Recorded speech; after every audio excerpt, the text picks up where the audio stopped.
Para saudara dan saudari yang Tuhan cintai, selamat pagi dan selamat bertemu lagi dalam Renungan Harian edisi hari Selasa tanggal 8 Desember tahun 2020.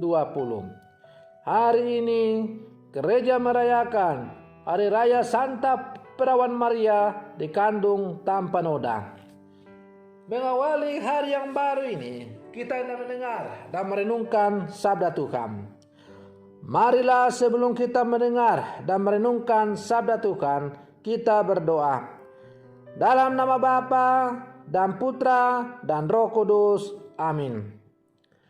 Allah Bapa sumber segala rahmat, guna menyediakan kediaman yang pantas bagi putramu yang akan menjelma, Engkau telah melindungi Santa Perawan Maria terhadap segala noda dan celah sejak awal hidupnya. Setiap noda kau jauhkan daripadanya berdasarkan rahmat penebusan yang masih akan diperoleh putramu terkasih. Semoga berkat doa permohonan dan perlindungan Bunda Maria yang terkandung tanpa noda, kami pun sampai kepadamu dengan hati yang suci dan murni. Demi Yesus putramu Tuhan dan pengantara kami, kini dan sepanjang segala masa. Amin. Para saudara dan saudari yang Tuhan cintai, sabda Tuhan yang hendak kita dengar dan kita renungkan bersama untuk mengawali hari yang baru pada Hari Raya Santa Perawan Maria Bunda Allah dikandung tanpa noda, diambil dari Injil Lukas pasal 1 ayat 26 sampai 38. Tuhan sertamu. Inilah Injil Tuhan kita Yesus Kristus menurut Santo Lukas. Dalam bulan yang ke-6, Allah mengutus malaikat Gabriel ke sebuah kota di Galilea bernama Nazaret kepada seorang perawan yang bertunangan dengan seorang bernama Yusuf dari keluarga Daud. Nama perawan itu Maria. Ketika masuk ke rumah Maria, malaikat itu berkata, "Salam, hai engkau yang dikaruniai, Tuhan menyertai engkau." Maria terkejut mendengar perkataan itu, lalu bertanya di dalam hatinya, "Apakah arti salam itu?" Kata malaikat itu kepadanya, "Jangan takut, hai Maria, sebab engkau beroleh kasih karunia di hadapan Allah.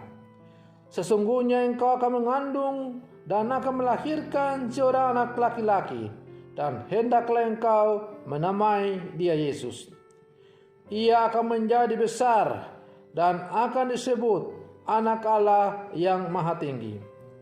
Dan Tuhan Allah akan mengaruniakan kepadanya takhta Daud bapa leluhurnya. Ia akan menjadi raja atas kaum keturunan Yakub sampai selama-lamanya, dan kerajaannya tidak akan berkesudahan." Kata Maria kepada malaikat itu, "Bagaimana hal itu mungkin terjadi karena aku tidak bersuami?" Jawab malaikat itu kepadanya, "Roh Kudus akan turun atasmu, dan kuasa Allah yang Maha Tinggi akan menaungi engkau.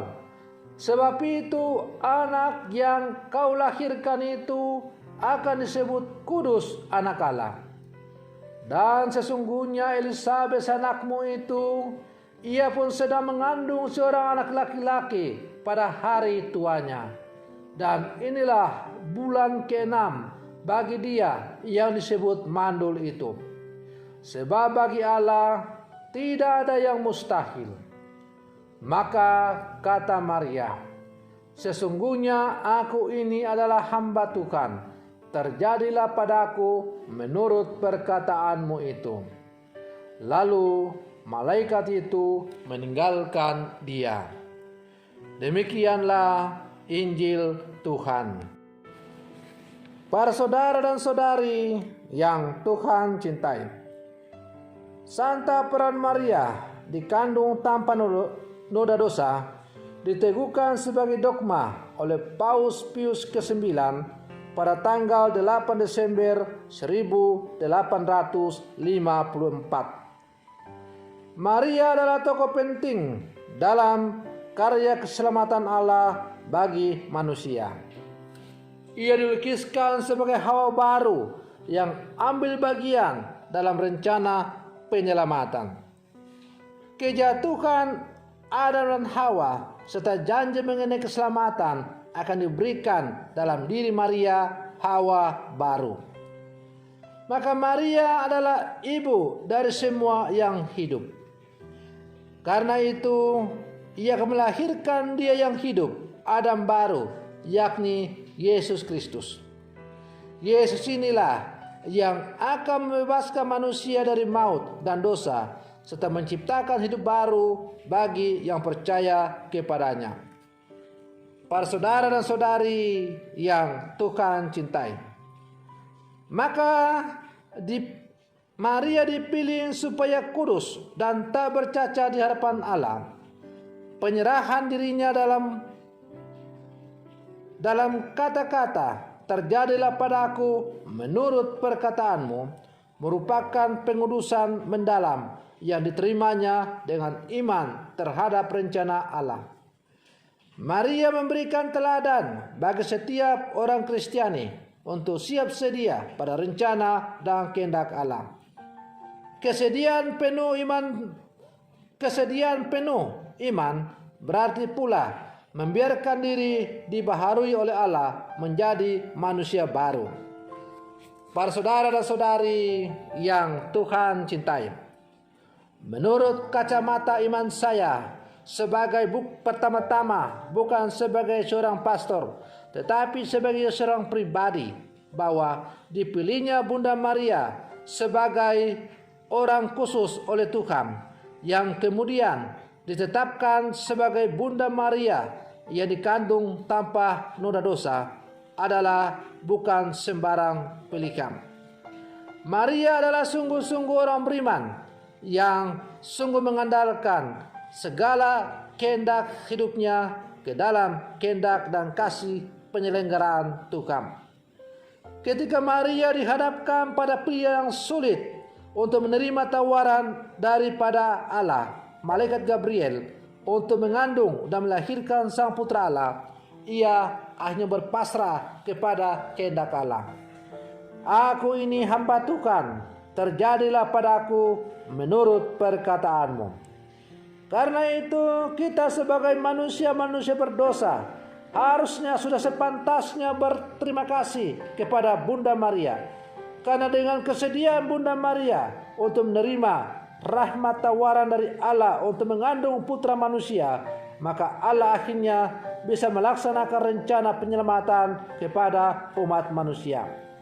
Oleh karena itu, kalau kemudian gereja memberikan penghormatan yang begitu luar biasa kepada Bunda Maria, itu bukanlah sesuatu yang biasa-biasa saja, dan bukan sesuatu yang kebetulan, tetapi sesuatu yang memang sudah pantas sebagai ungkapan terima kasih dari kumpulan umat manusia, kumpulan orang-orang yang percaya kepada Kristus, yaitu gereja, kepada Bunda Maria. Karena keteladanan Bunda Maria, kesiapsediaan Bunda Maria, kedalaman iman Bunda Maria telah mendatangkan rahmat keselamatan bagi umat Allah, bagi orang Kristen, bagi putra-putri gereja. Para saudara dan saudari yang Tuhan cintai, maka kita sebagai putra-putri Maria yang hidup di zaman sekarang, kita diajak untuk selalu mencontoh teladan Bunda kita, Bunda Gereja, Bunda Allah, Bunda Penyelamat, untuk selalu menggantungkan seluruh kehidupan, selalu mengarahkan kehidupan kita kepada kehendak Allah. Biarlah kehendak Allah yang terjadi dalam seluruh kehidupan kita. Apabila kita membiarkan kehendak Allah saja yang terjadi dalam kehidupan kita, maka yakin dan percayalah bahwa kita akan selalu hidup dalam penuh damai. Para saudara dan saudari yang Tuhan cintai, maka mari kita mencontoh teladan hidup Bunda Maria dalam seluruh kehidupan kita. Mudah-mudahan kita semakin layak disebut sebagai putra-putri Maria yang hidup di zaman sekarang. Pada bagian akhir dari renungan saya ini, saya mengucapkan selamat pesta pelindung kepada Kombas Santa Maria Polimak yang hari ini, tanggal 8 Desember, juga merayakan pesta pelindung kombasnya. Semoga teladan Bunda Maria semakin menjauh seluruh kehidupan umat yang hidup di Kombas Santa Maria Polimak dan juga umat paroki Santo Petrus dan Paulus Argapura pada umumnya. Mari kita menjadikan Maria sebagai teladan hidup kita supaya kita semakin terarah kepada Allah. Semoga demikian. Selamat pagi. Tuhan Yesus memberkati.